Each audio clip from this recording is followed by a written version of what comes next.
Bonjour à tous. Aïe, aïe, aïe, aïe, aïe. Je vous avais prévenu, en mois de juillet, c'est la fête des tocards. Les favoris sont fatigués. Moi, je voyais bien le 3. Aujourd'hui, regardez, il a raté son départ, il se met au galop et puis refait tout le champ de course. Il court super bien, mais il n'est pas là, comme d'autres favoris. Donc, soyez prudents. N'allez pas tenter un quintet introuvable. Jouez un cheval que vous sentez bien, couplé. Essayez de vous rabattre sur des jeux plus faciles. Et sur d'autres courses, il n'y a pas que la course du quintet. Là, par exemple, c'est la grande semaine du galop à Vichy.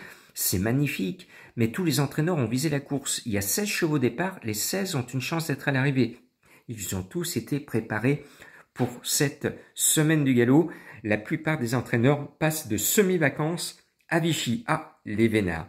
Bah oui, il faut qu'ils soufflent un petit peu. Et en même temps, ils vont essayer de gagner un peu d'argent.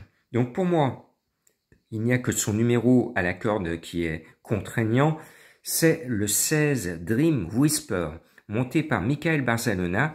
À mon sens, c'est la meilleure chance des deux Pantales. Et puis le 11 Verdansk, il est annoncé à 19 contre 1. C'est un cheval qui me plaît bien, et pour une fois que Maxime Guyon n'est pas favori, à vous d'en profiter. Le 12, le Freinet, c'est un cheval que j'aime bien. Et l'année dernière, il m'avait surpris, il progressait à tel point qu'il en a gagné son quintet. Et puis cette année, rien ne va plus. Pour perdre un peu de poids sur l'échelle du handicapeur, il a déçu plusieurs fois.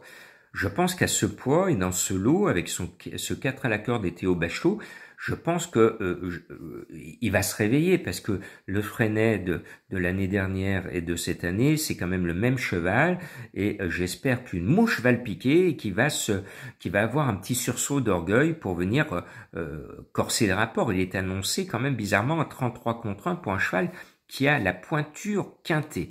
Donc ce 12 me plaît bien. Le 9, My Black Lady, est l'une des deux cartouches de Joël Boinard et j'ai pas pu mettre les deux. J'espère avoir fait le bon choix. C'est souvent comme ça. Quand il y en a 2 ou 3, 4 de la même écurie, on en joue un, et puis c'est toujours l'autre qui sort. Donc j'ai choisi le 9. J'espère que Petit Pedro ne va pas me casser la baraque. En haut de tableau, c'est un nageur. Regardez la météo. Plus il va pleuvoir, alors j'ai des informations, il pleut sur Lyon.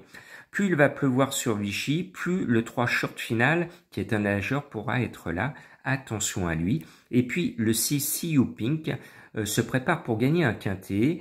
Il prend son temps, mais un de ces jours, et avant le 31 décembre, il va gagner son tiercé. Puis en haut de tableau, n'oubliez pas qu'Amedras, le numéro 1, a gagné cette course l'année dernière. Il remet son titre en jeu. Et que le 2, We Wild the World, si vous avez de la mémoire, vous vous souvenez qu'il y a quelques années, je le mettais tout le temps dans mes pronos quintés. Il nous revient dans cette catégorie. C'est un cheval que j'adore. Il est très chargé. Le handicapeur est méchant avec lui. Mais ce 2, je suis obligé de le mettre. Le 16, le 11, le 12, le 9, le 3, le 6, l'As et le 2, comme il y aura des tocards, comme il y aura encore une grosse cote, pourquoi pas le cheval de Madame Colombo, qu'elle vous avait donné la dernière fois, Leopardo, le numéro 14, il n'était pas tout à fait prêt la dernière fois, il l'est un peu plus ici, sait-on jamais. Tout peut arriver, soyez prudents dans vos jeux.